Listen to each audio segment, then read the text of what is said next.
Hola a todos. Hoy nos embarcamos en un viaje fascinante. Un viaje a una era que, aunque nos parezca muy lejana, en realidad sigue definiendo quiénes somos.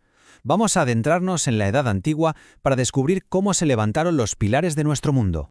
Muy bien, esta es nuestra hoja de ruta. Primero veremos cómo la historia misma aprendió a hablar. Después nos fijaremos en el primer gran intento de poner orden en la sociedad. Desde ahí escalaremos hasta la idea de un imperio colosal, el romano, para terminar con lo más importante. ¿Qué ideas lograron sobrevivir al paso del tiempo y llegar hasta nosotros? A ver, las primeras grandes civilizaciones, como la egipcia, nacieron al calor de grandes ríos que eran pura vida, como el Nilo. Pero, ¿qué es lo que de verdad separa la historia de la prehistoria? Pues la respuesta está en una invención que lo cambió todo, allá en la antigua Mesopotamia. Esta frase tan corta esconde uno de los saltos más bestias de la existencia humana. Es, ni más ni menos, el momento en que dejamos de depender solo de lo que la gente recordaba y contaba para empezar a construir un legado que se podía tocar y que podía perdurar. Pensemos por un segundo en un mundo sin nada escrito. Antes de esto, solo existía el ahora, el momento. Pero con la escritura cuneiforme de los sumerios, esas marquitas con forma de cuña en tablillas de arcilla, la humanidad, de repente, tuvo una memoria externa. Por primera vez, se podían apuntar leyes, narrar hazañas, registrar intercambios. O sea, se estaba construyendo una memoria colectiva para siempre. Y ahora viene lo bueno, porque esta nueva herramienta, la escritura, no solo sirvió para apuntar cosas, sirvió para organizar la sociedad a una escala que nadie había imaginado. Vamos a movernos a la increíble ciudad de Babilonia para ver cómo lo hicieron. El rey Hammurabi no se limitó a crear leyes y ya está, no. Hizo que las tallaran en una pedazo de estela de piedra y la plantó en medio de la ciudad.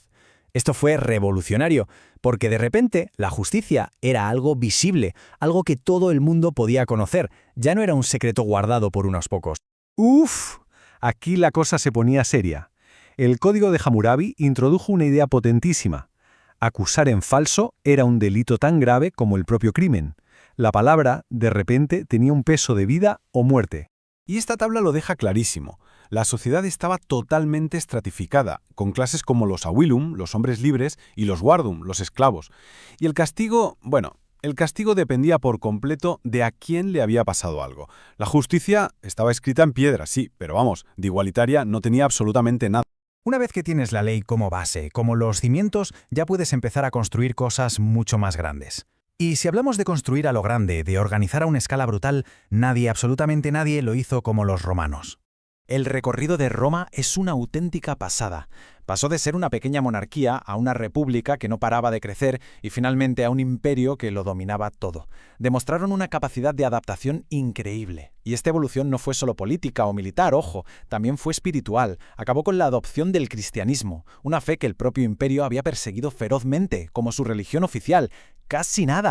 En su momento de máximo esplendor con el emperador Trajano, el imperio era un mundo. Una cosa gigantesca que iba desde las nieblas de Britania hasta los desiertos de Mesopotamia. Imaginen la de pueblos y culturas diferentes que vivían bajo una misma administración. Claro. La pregunta es, ¿cómo se las arreglaron para mantener unido algo tan enorme? Pues la clave no estaba solo en sus famosísimas y temibles legiones. El poder de Roma se asentaba sobre un derecho unificado para todos y una ingeniería espectacular. Ahí entran sus famosas calzadas, esas autopistas de piedra que eran las arterias del imperio, conectándolo todo para el comercio y, sobre todo, para mover a las tropas a toda velocidad a sus continuas guerras. Pero al final, por muy grandes que sean los imperios, todos acaban cayendo. Entonces, ¿qué es lo que sobrevive? ¿Qué queda cuando las piedras se derrumban? Pues quedan las ideas y el conocimiento que se ha reunido. El Mediterráneo antiguo nos dejó dos herencias brutales, que además se complementan. Por un lado, la antigua Grecia, con Atenas a la cabeza, que fueron los grandes innovadores. Se pusieron a pensar en nuevas formas de ver el mundo, la política, la filosofía. Y luego llegaron los romanos, que eran los maestros de la implementación. Cogieron muchas de esas ideas y crearon los sistemas para aplicarlas y gobernar el mundo a una escala masiva. Lo importante es entender que el mundo de hoy sigue estando modelado por todo esto. Nuestras leyes, nuestra forma de pensar, incluso nuestra cultura, son ecos que nos llegan directamente de Grecia y de Roma.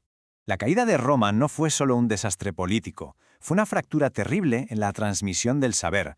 La estabilidad del imperio era lo que permitía que existieran y prosperaran lugares como la increíble biblioteca de Alejandría. Su pérdida, junto con todo el caos, nos enseña algo fundamental, que el progreso no está garantizado, y que preservar el conocimiento es tan importante como crearlo. Así que, si nos tenemos que quedar con una sola cosa de la Edad Antigua, que sea esta. Los imperios de piedra se levantan y tarde o temprano caen.